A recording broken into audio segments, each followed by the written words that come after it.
बड़ा प्रचलन में है।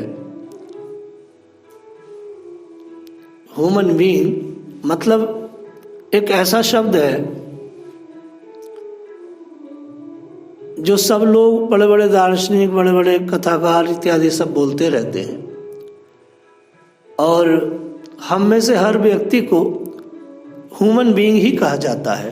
अंग्रेजी में लोग आजकल बोलते हैं इस चीज को।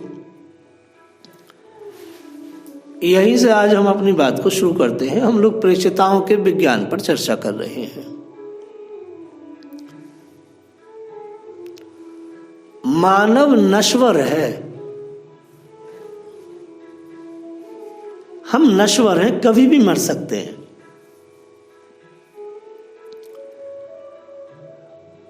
और इसी नश्वरता के कारण दुनिया में अनुशासन दिखाई देता है।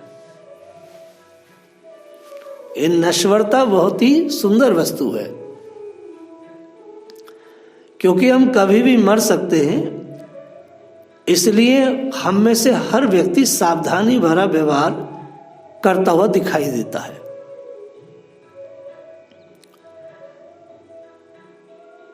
श्रीमद् भागवत का जो ऋषि है उसकी दृष्टि में बात कर रहा हूं।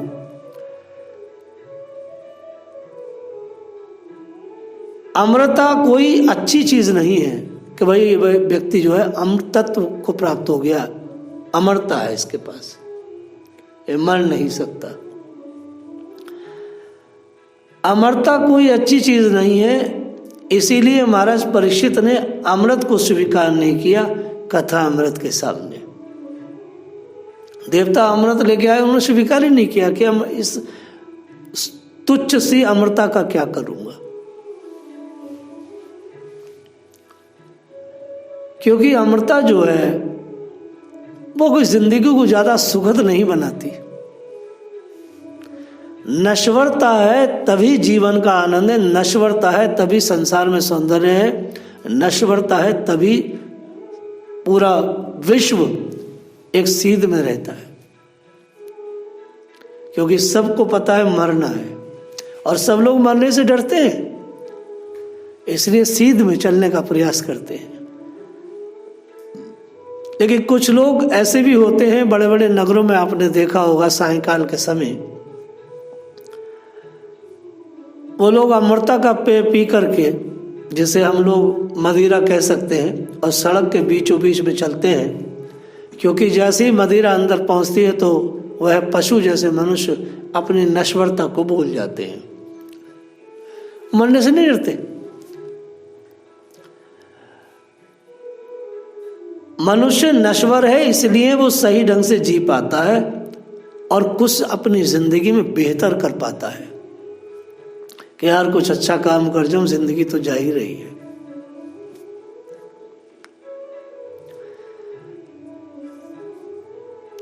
यदि हम सबको अपनी मृत्यु की तारीख मालूम हो जाए तो हम तुरंत ही ईश्वरमय हो सकते हैं। ये बात एकनाथ महाराज ने अपने उदाहरण से दी है। क्योंकि हमें अपनी मृत्यु की तारीख नहीं पता है, इसलिए हम अपने जीवन के प्रति लापरवाह रहते हैं।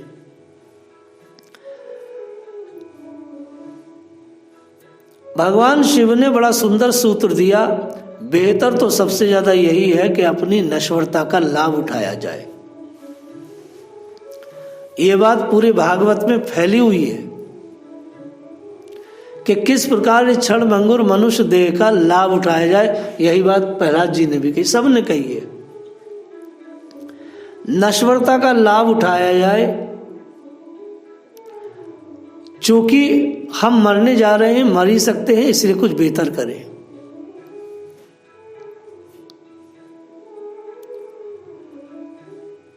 जीवन की जो गुणवत्ता है इस बात पर तय होती है कि आप अपनी मानवीय यंत्र जो है, आपका जो मानवीय शरीर है, ये यंत्र है जो आपको शरीर मिला है, ये आप किस प्रकार रखते हैं, किस प्रकार चलाते हैं, किस प्रकार प्रयोग करते हैं, किस प्रकार आपकी रहनी है,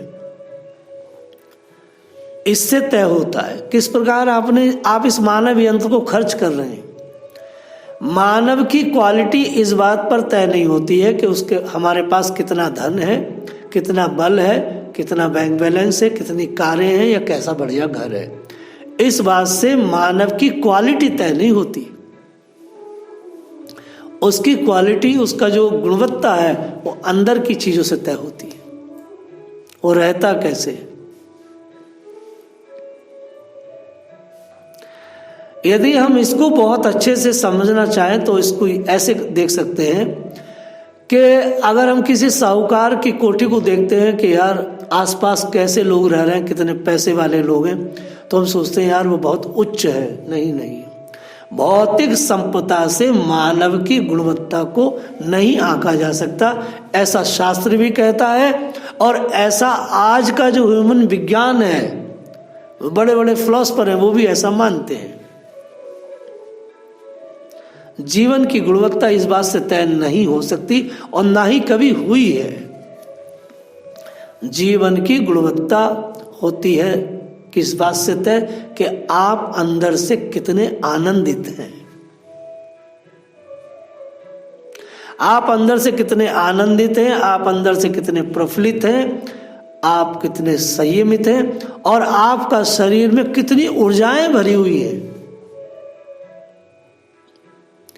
इससे जीवन की गुणवत्ता, क्वालिटी तय होती है। मोदी जी कोई बैंक बैलेंस नहीं रखते हैं, उनकी जो जीवन की गुणवत्ता है, उनकी जो क्वालिटी है, आज विश्व में वो विश्वमोर हो गए अपनी उस गुणवत्ता के कारण। हमारे ऋषि मुनि क्यों अब भौतिक संपदा के कारण वो बड़े क्वालिटी वाले नहीं बन पाए? अंदर की जो संपदा है उससे व्यक्ति की गुणवत्ता प्रदर्शित होती है। कोई व्यक्ति धनवान है, बहुत पैसे वाला है, अनेक स्त्रियों में रमण करता है, यह जीवन की गुणवत्ता नहीं है।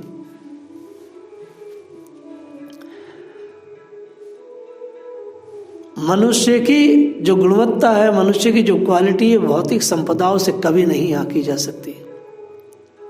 जैसे कोई मनुष्य स्वस्थ रहता है, बहुत स्वस्थ है, उसकी किडनी अच्छा काम करती है, उसका लीवर अच्छा काम करता है, हाथ पैर आंख नाक कान सब अच्छे काम करते हैं, तो हम कह सकते हैं बड़ा स्वस्थ है, क्योंकि इसके शरीर के अंदर के जो भी यंत्र हैं वो एकदम अच्छे से सुचारू रूप से काम कर रहे हैं। लेकिन ये उसके स्वास्थ्य को ही प्रदर्शित करती है चीजें, लेकिन संपूर्ण मनुष्य का जो व्यक्तित्व है अंदर और बाहर का, तो जब तक देवी संपदा उसके पास ना हो तब तक कोई मनुष्य संपूर्ण नहीं हो सकता। देवी संपदा क्या है? देवी संपदा है अंदर का आनंद, अंदर की प्रफुल्लता, संयम, सदाचार, ब्रह्मचर्य। ये कोई यंत्र नहीं है, दिखाई नहीं देंगे मगर ये अंदर रहते हैं। सदाचार, ब्रह्मचर्य, प्रफुल्लता, संयमित जीवन, ऊर्जाएं को दिखाई देंगी? नहीं दिखाई देती। आनंद दिखाई देगा? नहीं दिखाई देगा। ये ऐसे यंत्र हैं, ऐसे टूल्स हैं जो दिखाई नहीं देते। लेकिन अगर कोई मनुष्य यंत्र इन सारे टूल से भरा हुआ है तो हम कहते हैं कि इस व्यक्ति के अंदर देवी संपदा है। और इसी संपदा को प्रचेताओं ने 10 सगे भाई हैं, प्रेषितागण 10 सगे भाई हैं, 10 के 10 सगे भाइयों ने इसी देवी संपदा को 10,000 वर्ष तप करके प्राप्त किया। जो हमने कल लेक्चर दिया कि भगवान ऐसे ऐसे उनसे लीजिए। भगवान ने सबसे पहले तो यही कहा कि तुम 10 के 10 सगे भाई, तुम्हारी एक मति है, एक संस्कार, एक वृत्ति है। ऐसा नहीं था रावण, कुंभकर्ण और विभीषण, इन सब ने, तीनों भाइयों ने तप किया और तीनों ने अलग अलग वस्तु मांगी। नहीं, ये सगे 10 भाई थे। ऐसा नहीं था कि पांडव 5 भाई थे और पांचों पांडवों ने अलग अलग तप करके अलग अलग वस्तु प्राप्त की। लेकिन ये संसार में एक ऐसा अद्भुत घटनाक्रम था कि सगे 10 भाई थे और सगे 10 भाइयों की संस्कार, वृत्ति, सोच सब कुछ एक जैसी थी और सबने एक ही वस्तु मांगी, एक ही वस्तु का सबने इच्छा व्यक्त की। और भगवान ने कहा मैंने जीवन में ऐसा कभी नहीं देखा कि 10 के 10 भाई एक जैसे हो। उठना बैठना सोना तो हो सकता है हार्डवेयर, लेकिन जो सूक्ष्म जो सॉफ्टवेयर है, अंदर की जो चीज थी वो भी सबकी एक जैसी थी। संघे शक्ति कलयुगे, ये एक श्लोक आता है, लेकिन वास्तव में सामूहिक सहकारिता प्रेषिता जो 10 भाई है उनके जैसी किसी ने नहीं दी। गजब था।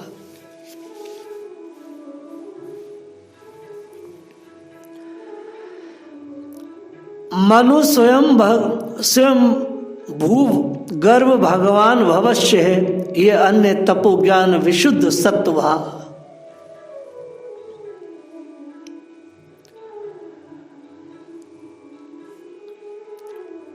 ज्ञान से शुद्ध चित्त, ज्ञान से जो चित्त है वो शुद्ध हो जाता है, और जब चित्त शुद्ध होता है तभी व्यक्ति आत्मदर्शन कर पाता है, तभी स्तुति कर पाता है। तप से ज्ञान, तप के बिना ज्ञान स्थित नहीं रहता, और ज्ञान जब तक स्थित न रहे तब तक व्यक्ति को आत्मदर्शन भी नहीं होता। आत्मदर्शन का सबसे सीधा संबंध है ज्ञान तप से, और तप के बाद ज्ञान, तभी वो शुद्ध हो पाता है। शुद्धि के बिना आत्मदर्शन कदापि हो ही नहीं सकता, ना हुआ है ना होगा।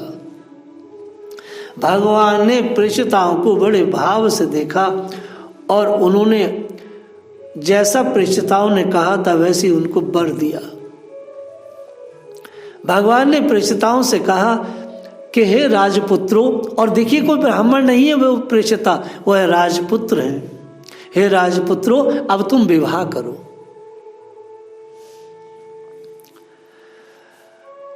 सभी के सभी 10 भाई अपने नगर में लौटे, और ये सब 10 के 10 भाई प्राचीन वही राजा के पुत्र हैं।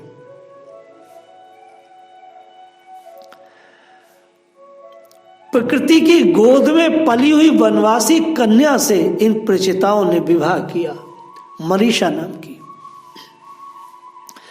प्रेषिताओं ने इस तरह से अपनी जिंदगी को सेट किया था, इस तरह से अपने जीवन को व्यवस्थित किया था, प्रशिक्षित किया था कि प्रकृति ने उन्हें उनके ही स्वभाव, प्रकृति के अनुसार, उनकी बुद्धि चिंतन के अनुसार एक सुंदर कन्या उन्हें दी। और उस वन देवी से, उस प्रकृति में पली हुई उस स्त्री से उन लोगों ने विवाह किया। विवाह में दक्ष नाम का पुत्र प्राप्त हुआ, और बहुत काल तक इन लोगों ने धरती का शासन किया, 10 के 10 भाइयों ने, और सबकी एक ही वृत्ति, एक संस्कार, एक सोच, सबकी रहनी एक जैसी थी। ऐसा बंधुत्व संसार में कहीं नहीं दिखाई दिया। ऐसा भाई प्रेम कहीं न भूतो न भविष्यति, कहीं हुआ ही नहीं। इसलिए राजपुत्रों का वर्णन आचार्य सुखदेव जी ने महाराज परीक्षित को सुनाया।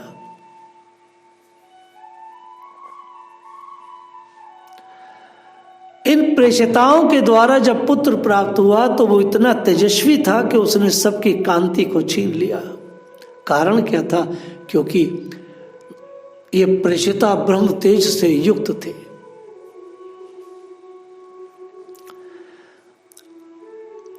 सैकड़ों वर्षों तक अपना ग्रस्त जीवन जी के एक बार प्रेषिता गणों को प्रातःकाल याद आया कि हमने ब्रह्म ज्ञान लिया था, हमने तत्व ज्ञान लिया था, और हमें ज्ञान शिव जी ने दिया था, और हमें भगवान का दर्शन हुआ था।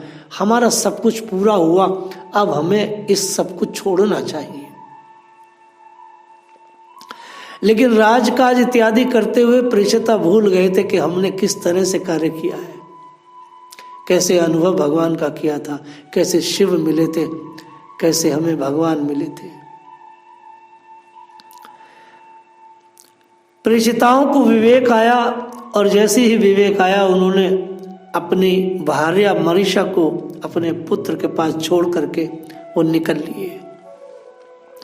दीक्षिता ब्रह्म सत्रेण सर्वभूतात्म मेद सहा।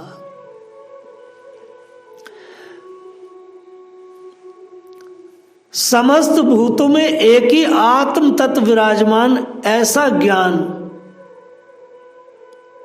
प्राप्त करके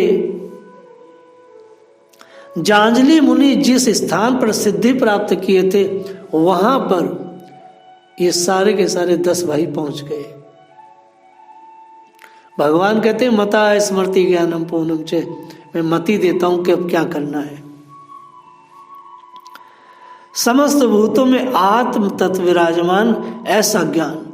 ये ज्ञान देखिए, ज्ञान हम सबको है, लेकिन कौन से वाले ज्ञान की सिद्धि होगी ये बात होती है। ज्ञान तो अनेक प्रकार का है भाई। ज्ञान क्या है? अनेक प्रकार के ज्ञान है। किसी को आंख का ज्ञान है, किसी को नाक का, किसी को दांतों का, किसी को कुछ। लेकिन जांजलि को ऐसा ज्ञान की सिद्धि मिली कि समस्त भूतों में एक आत्म तत्व विराजमान है, इसकी उन्होंने सिद्धि ली थी, वही पहुंच गए। और पहुंच करके उन्होंने क्या किया? तनिर्जित प्राण मनो वचो दृशो जिता आसना शांतम समान विग्रहान। उन्होंने 3 काम किए। आज का लेख मैं इसको विराम देने का प्रयास कर रहा हूं। उन्होंने एक आसन जमाया भजन के लिए। जब मनुष्य भजन के लिए आसन जमाता है तो उसमें 3 चीजें होती हैं। उसमें क्या करना पड़ता है? निश्रेष्ठ, स्थिर और सीधा। कहते हैं ना, ये निश्चेष्ट हो गया है। निश्चेष्ट किसे कहते हैं? जैसे शव नहीं होता है कि यार ये शव जैसा हो गया है, इसका ना हाथ पर हिलता है ना कुछ है। तो आसन जमाने में विंदा 3 चीजें हैं। भजन, आसन, ध्यान में 3 बातों का ध्यान रखा जाएगा। एक तो शरीर बिल्कुल भी हिले डुले ना, निश्चेष्ट हो जाए। दूसरा स्थिर रहे, और तीसरा सीधा रहे। आप यदि नाम स्मरण भी कर रहे हैं और आप हिलते डुलते हैं तो आपका काम नहीं बनेगा।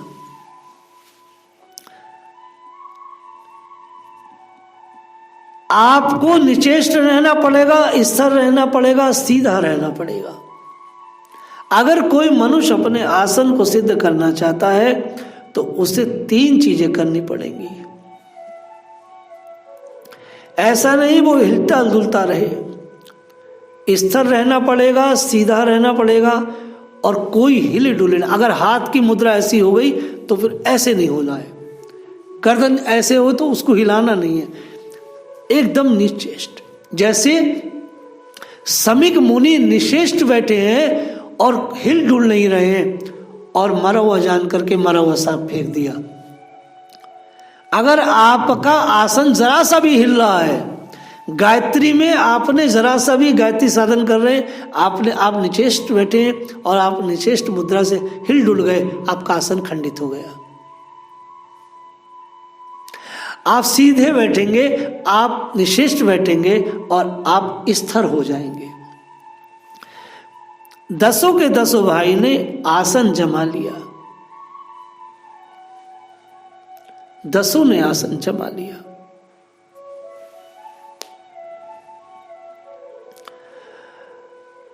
सन्यासी लोग ज्ञान लोक में ही रहते, हमेशा ज्ञान लोक की वो यात्रा में रहते। यथा तरोर मूल निचेष्यना तिष्यन्ति तत् स्कंद भुजोपशाखा। जो आत्मज्ञानी लोग हैं वो चाहे भोग में रहे, चाहे मल मूत्र में रहे, कहीं भी रहे, वो हमेशा ज्ञान लोक की में ही विचरण करते हैं, अर्थात अपने ज्ञान से कभी नहीं हटते। यहाँ तक कि माधुर्य प्रेम प्रसंग में भी हैं, स्त्री संग भी कर रहे हैं, अपने ज्ञान से च्युत नहीं होते। डोगरी जी कहते थे कि भक्त वही है जो भगवान को हमेशा याद रखे। आप जरा से भी भूलते हैं अपने मिशन को तो आप फिर कुछ नहीं रह गए।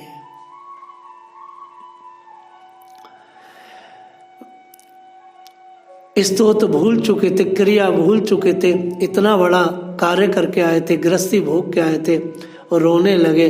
कोई सदगुरु मिलकर के हमारे चित्त में वो जो चीजें थी दोबारा से उनका क्या कर दे, उनको अपडेट कर दे। मानव का कार्य भूलना है, अपडेट मांगते हैं। ज्ञान भी अपडेट मांगता है और ज्ञान का अपडेट जब ही है लगातार जब उसका अनुशीलन होता रहे। नारद जी ने आकर के उनको चेत कराया, अरे राजपुत्रों मैं जानता हूं तुम्हें भगवान मिले थे, सब कुछ तुम्हारे पास श्रेष्ठ है। नारद जी ने उन्हें अपडेट किया, अर्थात पुनः उनको वह सब क्रिया दी और प्रेक्षितागण समय पर भगवान का स्मरण करते हुए, भगवान के चरणों का चिंतन करते हुए, अपने आसन को स्थिर करके आत्म अवलोकन करते हुए भगवान को प्राप्त हुए। 10 के 10 भाई,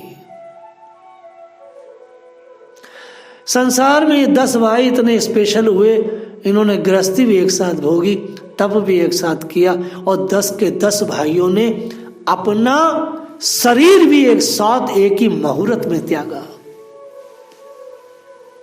एक साथ। ऐसे 10 भाइयों की कथा को हम लोगों ने स्मरण किया। जय श्री राधे।